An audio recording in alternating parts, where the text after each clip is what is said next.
Hello, I'm Joe Hren. Preliminary numbers compiled by State Board of Education staff indicate 17% of Indiana's K-12 schools will be considered failing under the state's A through F accountability system.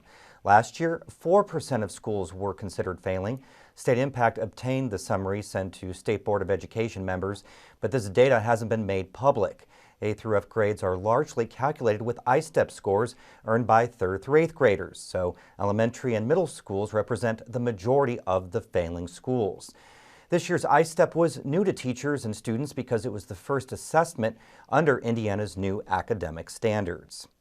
Governor Mike Pence wants the Obama administration to halt an evaluation of the HIP 2.0 program, arguing that the contractor chosen by the federal government is biased against Indiana's healthcare program. The federal waiver Indiana received earlier this year to operate HIP 2.0 requires the state to hire an independent evaluator for the program. The Federal Centers for Medicare and Medicaid Services also chose to hire an independent evaluator, a group called the Urban Institute that criticized some of HIP 2.0's key components. And a Bloomington transitional shelter is getting $150,000 in new funding. The Bloomington Urban Enterprise Association promised the money for the shelter previously known as Martha's House.